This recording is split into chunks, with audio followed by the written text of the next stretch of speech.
What is going on, my fellow collectors? Jim here with another figure review. Today we're going to take a look at the Marvel Select Diamond Select Toys Destroyer. This is one that I've been wanting to pick up for quite a while for the collection, so I went ahead and picked them up. Packaging is what we've seen with other, Diamond Select, Marvel Select figures. You pretty much get a very, very big blister with all this cardboard on it.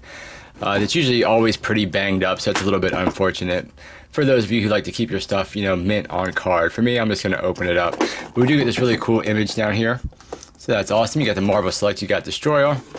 Got a really cool picture on the side here. I really like that artist rendition right there. That's awesome. Then on the back of the packaging, we do have an image of the figure, along with a couple others to be on the lookout for.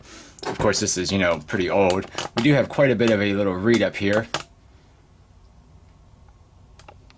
But yeah, that is the packaging. Let's go ahead and crack this awesome figure open and take a closer look.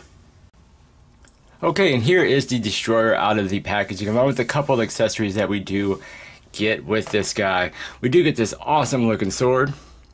It's pretty plain as far as paint. I mean, there's not like any wash here, but we do get some nice sculpting details here on the handle of the sword. It's got a nice gold paint to it. Then the blade itself is pretty plain. Just basically just has some nice kind of silver on it. It is a little bit on the warp side, but it is a very cool little accessory. We do get this awesome Oden head, and I think this thing just looks really nice. Really, really cool job on this. I love the hair, the sculpt of the hair. We have a nice wash throughout it. The beard, the same thing. We get a nice kind of, grayish, whitish color on all of the hair. The eye patch is a little bit sloppy and plain, but overall I think it makes a really, really nice, Oden head sculpt. Very cool. I love the expression on the face. He is looking off, in one direction a little bit, but very, very cool. And let's take a look at this awesome Destroyer figure because, man, for 25 bucks, this is a nice figure, man, and a lot of plastic on this thing. But it just looks really, really good.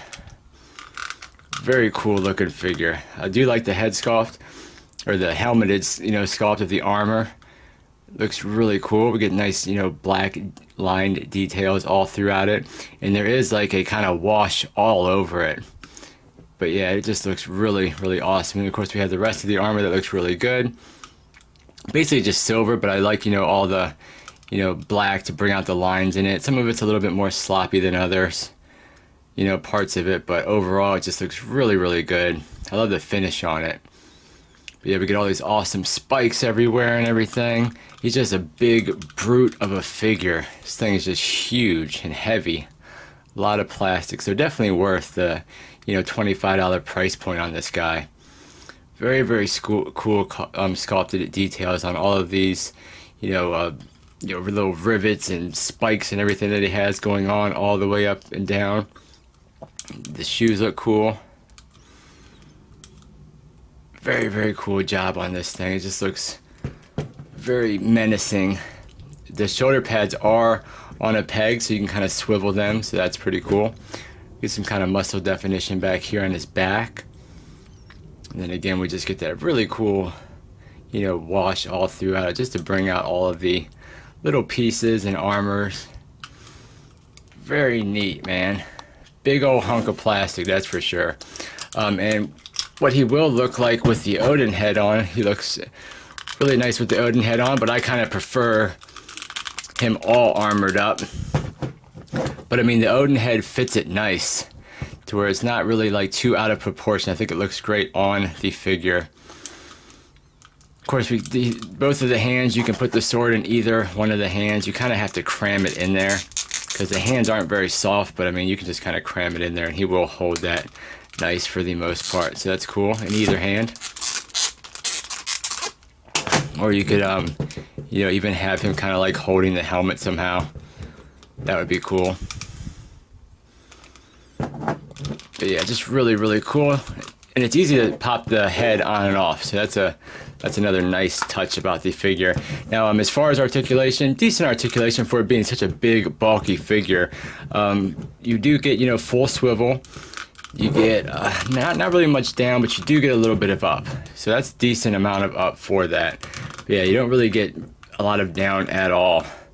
and it's more or less because this part isn't hollowed out right here. But you do get some really nice side to side, so I like that. That's awesome. The arms, you know, is basically just a ball hinge. Like I said, these are on little ball pegs, so these shoulder pads will swivel and get up out of the way, so I like that design. But you can pretty much get the arm out that much. Of course, that will go forward and back, swivel all the way around. You do have a bicep swivel in there. Just a single bend at the elbow, but I mean, it gets you 90 degrees, so that's not bad. Looks a little, you know, bad back there, but still, that's decent range for a single bend. We do have a cut here in the torso, so you get rotation out of that. And you just get a tiny little bit of forward and back, and a tiny little bit of side to side. So not a lot of movement there. But then there's also a waist swivel in there as well. So with both of those joints, you get a lot of movement side to side. Now as far as the legs, kind of have that, like, you know, almost has that DC style of like ugly hip joint, but I like how it kind of goes into the leg here. So as you bring it up, it doesn't really make it look too ugly except for like right here. So that's not too bad. Kind of like goes up and hides that hinge joint. And of course, you'll kick forward about that much. Doesn't really want to kick back at all. You do have a thigh swivel in there, which is nicely hidden. Single bend at the knee, gives you about that much. The foot, you get nice movement, you get a nice hinge back, nice hinge forward. Yeah, you got a little forward facing pin there, give you a little bit of a rocker. Kind of kicks it off at an angle, but I mean, at least it's there. Yeah, overall, man, this is a really, really cool figure. Definitely an awesome one to add to the collection. He's gonna look good towering over, you know, some of your other action figures that you might have on display. As far as his height, it looks like he is at a like 9.5 inch height, so he's got some size to him. Now, as far as some comparisons, here's some other Marvel Select figure, which is the Ghost Rider figure. So you can see he towers over that guy. Here's the Marvel Legends Colossus. So you can see he towers over that guy as well. And here's like a standard Marvel Legend with the, this is the Taskmaster, but it just has the Bucky Cap body. So that just gives you the size comparison as far as how big of a monstrous, menacing, awesome looking beast he's gonna make up on the shelf. Very, very cool figure. But yeah, guys, that was a look at the Diamond Select Marvel Select. This was the Destroyer. Very cool, looks great, has decent movement for it being such a big bulky character. You do get a very cool sword accessory, and you get the awesome Oden head. I mean, for 25 bucks, you can't really beat that. But that was the review, guys. Thank you so much for watching. Like, comment, and subscribe, and I'll catch you guys on the next figure review. Take care.